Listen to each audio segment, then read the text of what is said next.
turn right, nitrous oxide is to come. So instead of oxygen, you give nitrous oxide, the patient dies. So this was, he realized this simple thing and he made what is called the checklist manifesto. Now, every single machine that comes out is standardized. There's a code for this. You have to, if you turn the knob right, only oxygen comes. So this is happening. So he devised actually a checklist manifesto based upon airline industry. Now when you're flying, it's very interesting. If you notice when you're coming out, if you're first in the queue near the gate, you notice the air hostess and the people there make a lot of function out of this. They start, they have 1, 2, 3, 4 codes. They just don't open the door like that.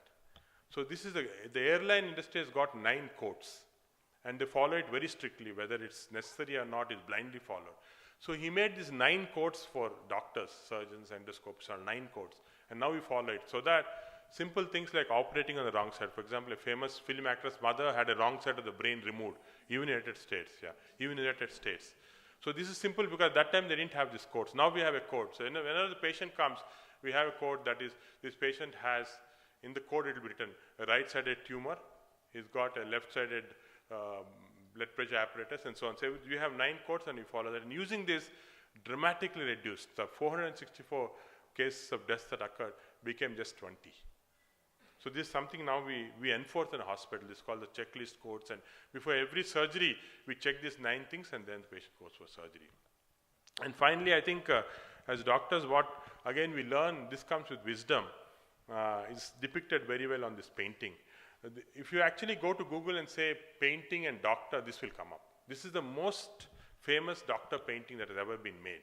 And this was made in 1887 by Sir Luke Fields. Sir Luke Fields had a young child who died at that time at 9 years of age because of infective disease. So 300 years back, they didn't have antibiotics, they didn't have investigations and so on. But the doctor was treating this child, impressed him so much that he decided to paint this. And this was a country doctor in the UK 300 years back.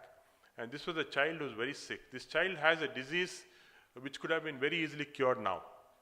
This was a disease that was an infection in nature. We have sort of antibiotics, we have so many magic bullets for that. But at that time he didn't have. He didn't have any investigations, he didn't have ultrasound, x-rays and so on to investigate his child. And you can see the child very sick here, and you can see the parents, the mother and the father here. They are very distraught. But what this doctor had and what he gave was an extreme empathy. Extreme empathy, and this has become very important in modern medical. We are dealing with machines, we are dealing with doctors who come in quickly, we do some diagnosis, treat and go. We have very little time for this empathy, and empathy is not sympathy. Empathy is different from sympathy. Sympathy is a sympathy for an individual. Empathy is a feeling for the whole atmosphere, for the patient, for the relatives, for the whole environment there. This is empathy, and this is something that we require. This is what we try and tell our junior doctors. This is what is very important. Medicine is art, science, and empathy. And when you combine all this, we become the right doctors. And finally, to end this, we of course in medicine we have no religion, but we keep always saying this, that the hands that help are holier than the lips that pray. And finally, it's a team effort that is very important. And you can see that at the Asian Institute of Gastroenterology, actually we have a wonderful group of colleagues working together. They actually do all the work and I get the credit. Thank you. Thank you for your attention.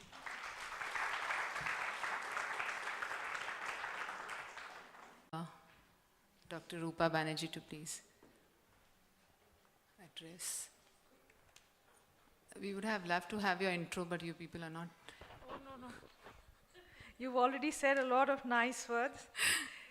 And while we everybody, I must begin by thanking Rekha for giving me the opportunity. She was looking for Dr. Reddy, and she said, well, you can quip in with something simple.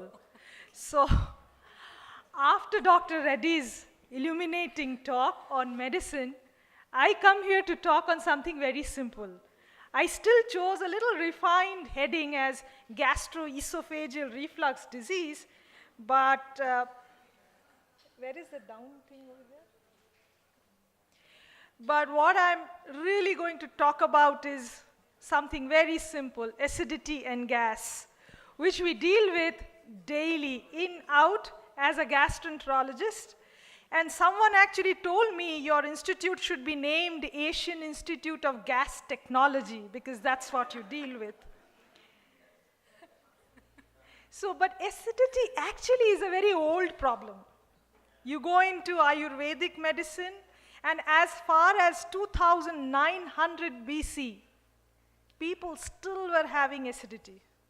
So Ayurveda, Chinese medicine, even the Egyptian papyrus actually lists 800 prescriptions or medicines which could possibly cure acidity.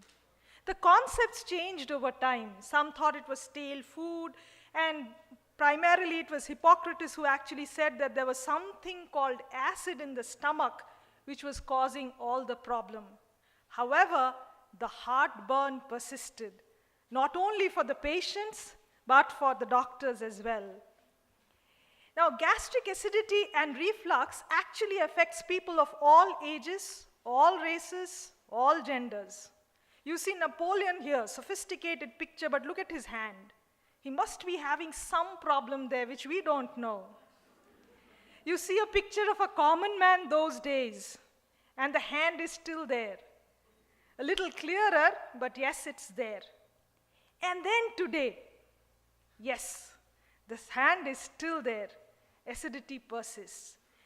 This is a recent picture of Obama. And I can see media people here, they said, well, he was thinking about the Syrian crisis.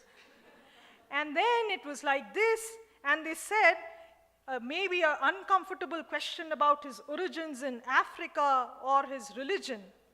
However, the whole world was worried, and you can see the expression of the anchor in CNN when he says, President makes an unscheduled doctor visit. And what happened actually? A more calmer, elderly man on CNN saying, he has acid reflux, he is fine. So even Obama had it. So acid reflux has been a disease of the civilization. Earlier, it used to be the developed world where we used to get more data about acidity and acid-related problems. They were adults, primarily male, and overall not a very dangerous disease to have. Today, this is the Google map, at night time, showing the lights all around, and you can see that this is the incidence of GERD, or the acid reflux. And US and India are competing with each other on this. In fact, heartburn in India, at least 4 to 7% have heartburn daily. About 45% of people will have heartburn at least once a month. So heartburn is common. Now what is it? It is acid reflux. As you see here, there is the stomach and there is the food pipe. The stomach has the acid, and this is coming up to create a reflux or irritating the food pipe. And then what happens as a result? The symptoms. There is first and foremost the heartburn. There is a retrosternal behind the chest pain. Sometimes the pain may start in the abdomen and extend up to the neck. There could be other symptoms. There is something stuck in my upper throat. The food tends to be coming up. There is a little difficulty in swallowing sometimes. I cannot tolerate the red chili that you're showing here. But sometimes you may not have any symptoms of the stomach at all. There's a persistent hoarseness of voice. There's a sore throat, occasional chest pain. The breath is bad. There could be dry cough or even asthma at times. And then, of course, there is this bloatedness and gas, and automatic natural gas supply, we call it sometimes. But most and majority of people will have this extremely uncomfortable sensation that you feel bloated sometimes, post-meal sometimes, when you're not having a meal, and it causes a great amount of discomfort. Acidity can happen in children also. And these are children who have more vomiting, little coughing, sometimes breathing problems, and all they need is some acidity medications. Now, what are the trigger factors? Till the mice theory with Dr. Reddy spoke about comes into being in full force, we see that there are certain drugs which cause acidity. There's, of course, the obesity and the smoking. There are food triggers. I've put an exhaustive list over here: carbonated beverages, chocolate, alcohol, anything nice you like, coffee, tea, but it varies from person to person. You know, broccoli may suit someone, may not suit the other, and these are the food triggers. The other is smoking and obesity. Laying down after a large meal, eating close to bedtime, lack of exercise. And when I talk of lack of exercise, this is a picture actually I borrowed from Dr. Reddy. If you see the escalator and the stairs, you'll realize what we are taking. And if you follow the incidence of reflux disease or obesity across the years, what you find is, as obesity is going up, so is number of cars in the household, and so is the incidence of television viewing that we see. So the curve over there just shows you that. And we have also seen in a survey of more than 10,000 women, the more obese, the higher the BMI, the incidence of acid and acid-related disease is more. Can stress cause acid reflux? Studies show that yes, stress can trigger symptoms. And if I ask all of you here, you will find that your reflux acting up at the worst times. During a sickness in the family, not feeling well, acidity, don't like it. And right before your daughter's wedding, that's another thing. You know, you have so many things to attend to, and you don't know what is happening. Things are out of control. So yes, the sensation of acidity, indigestion happens more when there is stress. So wrong diets, obesity, stress, they get together and create acid reflux disease. But I put in a small word there. Reflux is simple, but it may have complications. It may have complications of a stricture, it may have complications of an ulcer, it may have complications of a cancer. Particularly, there are certain red flag signs. If with your acidity there is weight loss, if there is difficulty in swallowing or recurrent vomiting, it's increasing progressively, cough and chest pain, you need to meet us. You need to meet up with the doctor for any complications. A lot of technology is available now to really see what is happening. And we must remember that an early diagnosis can actually both prevent and often cure a complication as well. So endoscopy is a must for evaluation of patients.